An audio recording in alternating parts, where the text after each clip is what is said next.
দেশের ৮ অঞ্চলে ৬০ কিলোমিটার বেগে আসছে অস্থায়ীভাবে দমকা বা জোড়ো হাওয়া, সেই সঙ্গে বৃষ্টি অথবা বজ্রবৃষ্টির পূর্বাভাস দিয়েছে বাংলাদেশ আবহাওয়া অধিদপ্তর। এ কারণে সংশ্লিষ্ট এলাকার নদী বন্দরগুলোকে সতর্ক সংকেতও দেখাতে বলা হয়েছে। বৃহস্পতিবার ভোর ৫টা থেকে দুপুর ১টা পর্যন্ত দেশের অভ্যন্তরীণ নদী বন্দরগুলোর জন্য দেওয়া আবহাওয়ার পূর্বাভাসে এই তথ্য জানানো হয়েছে।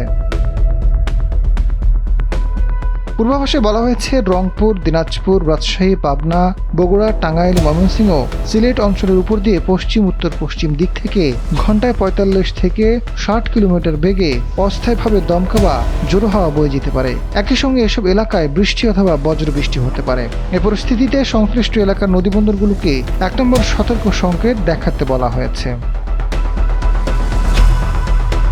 বুধবার রাতে আবহাওয়া অধিদপ্তর থেকে প্রকাশিত সারা দেশের সম্ভাব্য পূর্বাভাসে বলা হয়েছে, বৃহস্পতিবার সন্ধ্যা ৬টার মধ্যে ময়মনসিংহ, সিলেট বিভাগের অনেক জায়গায় এবং রংপুর, রাজশাহী ও ঢাকা বিভাগের কিছু কিছু জায়গায় এবং খুলনা, বরিশাল ও চট্টগ্রামের ২-১ জায়গায় অস্থায়ীভাবে দমকা অথবা জোড়ো হাওয়া ও বিদ্যুৎ চমকানো সহ হালকা থেকে মাঝারি ধরনের বৃষ্টি অথবা বজ্র সহ বৃষ্টি হতে পারে। সেই সঙ্গে ময়মনসিংহ, সিলেট বিভাগের কোথাও কোথাও মাঝারি ধরনের ভারী থেকে ভারী বর্ষণ হতে পারে। আজাদ ফারুক, সময়ের আলো।